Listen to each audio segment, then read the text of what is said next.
Hello, welcome to the third video from Window Marches on keeping fit at home. Today we're going to be doing some work on shoulders and shoulder mobility. But first off, again, be kind to yourself when you're doing all of these exercises. We are here for guidance rather than instruction. You are responsible for everything you do. Please make sure that you're safe in your surroundings, particularly today, and that you're strong enough to perform the exercises that we're going to go through. Always look after yourself first and foremost. So again, first of all, please watch our warm-up video before you do any of these exercises. It's posted about a week ago now. Pay special attention to the shoulder mobility section in that particular video. We're going to be working very heavily on our shoulders today. So first thing you want is to grab a belt. So I've got a judo belt. You can use your bowstringer or just your ordinary everyday belt. If you have a resistance band, that would work quite nicely as well. If you're using a normal everyday belt, please beware of buckle, because that can hurt if it hits you. So what we're going to do, just put your arms out on the belt as close in as you think you can get, being able to go up over the top and right back round. This is really hard work, so be very careful. Start off nice and slowly when you do it. If you have an old belt that you can use, what you can do is put a little mark on, use your hand at one end, at the very end, and put a little mark where you can get your hands to. And this will allow you to show the progression that you're making. So as you get better with this shoulder mobility, you can start moving your mark in and in. If you do struggle with that, get the belt to the top and just go one arm back at a time. Bring it back up to the top and the other arm back. You might be able to get your arms a little bit closer for this one. And then what you can do is start working it into a circle. So one arm goes down and back, the other arm comes down. First arm goes back up to the top, up and round. Be sure that if you're doing this circular one that you go both directions with it.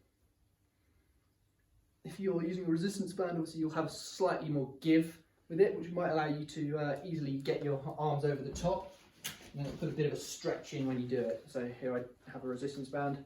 So as you're going up over the top, you might be able to get your arms a little bit closer, and then it will give you some stretch on the way through. Obviously, if you're doing a resistance band, being able to mark it is less ideal, since it does stretch.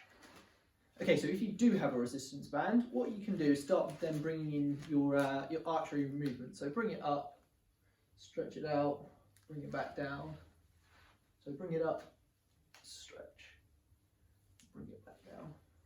So just go through that a few times. Now, if you don't have a resistance band, what you can use is your archery stringer. So what you can do is, first of all, what you can do is you loop the stringer. So you feed it through the loop that's in there and get it to your draw length. So when you come up into full draw, you can see it's just the right length for Joe. So nice pose here from Joe. Keeping the deltoid nice and low, both sides. Front arm extended, locked out. Back elbow nice and high. So what she's doing here is she's contracting all the muscles. Obviously there's no movement in the exercise, but she's contracting the muscles, so they are still working. So if we'll just rotate you. So you can see the nice straight line. So she's trying to make sure that her form is good while she's doing this. So she's contracting the muscles in the back, bring the shoulder blades together. So you've got your trapezius, which will spin you around. So you've got your trapezius in here, and then your latissimus dorsi down here, all contracting, making sure that this is a nice, stable posture, and that she's contracting all the muscles, get the benefit out of this. So what you can do is bring it up, contract for a few seconds, bring it back down, bring it up, contract really hard for a few seconds, and then bring it back down. So with the last exercise in the stringer, we're using a very static movement called isometric contraction, where the muscles stay where they are and just tighten up. Now what we're going to do is bring in a slightly more dynamic exercise with this one.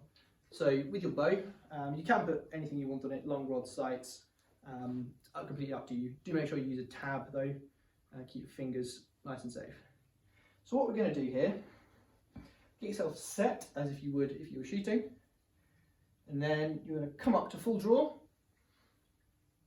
hold it for a couple of seconds, and then come down.